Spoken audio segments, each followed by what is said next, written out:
As an INFP personality type, emotions are simply part of my DNA. We experience feelings with unparalleled depth and intensity, just like the tides of an ocean, incomparable to other personality types. This profound sensitivity allows us to empathize and experience beauty and pleasures. It's also inevitably a double-edged sword. Strong emotions can easily overwhelm us and affect our mental state almost immediately if we don't learn to manage them.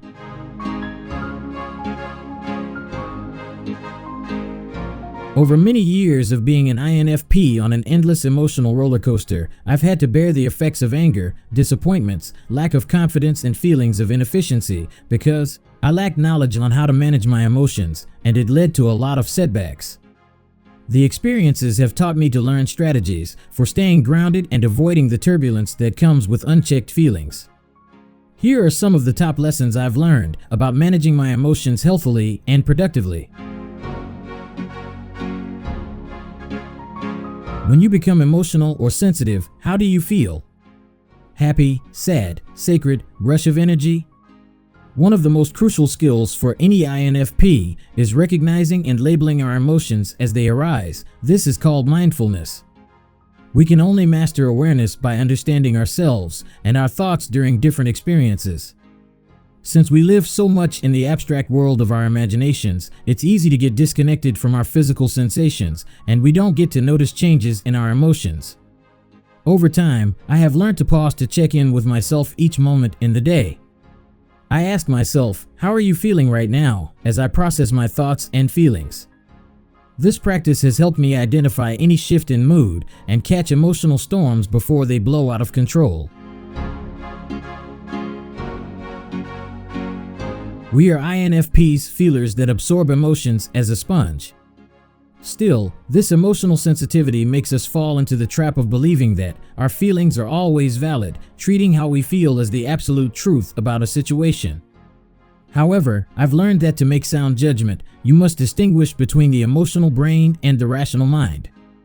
Just because I'm experiencing anxiety or hurt doesn't necessarily mean the circumstances are as dire or terrible as they feel in the heat of the moment. Our feelings should not be ignored but viewed logically before dictating core beliefs. As introverts, we INFPs require high-quality alone time to recharge our energy reservoir, especially away from external stimulation. However, our tendency to prioritize others' needs over ours can easily lead us to neglect this crucial self-care need. I've learned the hard way that when I go too long without solitude, meditation, or reflection, emotional turmoil builds like a riptide threatening to pull me under. Making time to be alone with your thoughts through habits like reading, journaling, reflection, and nature walks is non-negotiable for your overall well-being.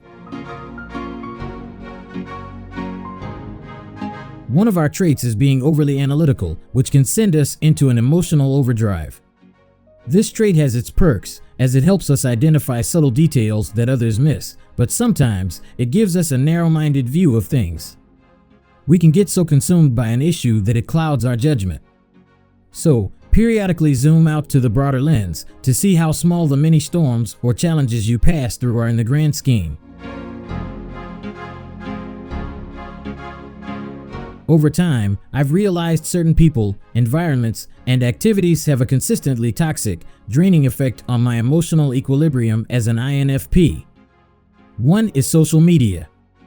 The extra time spent, the vain life it portrays, and the endless breaking news cycles of conflict and disasters have made me cut off from social media. Also, I avoid chronic complainers, pessimists, and mockers as they can easily knock my inner life balance out in no time. As an INFP, emotional survival involves intense self-study, structured coping tactics, and boundaries to protect your inherent sensitivity. Understanding you is a lifelong journey of personal growth that will enrich your life profoundly.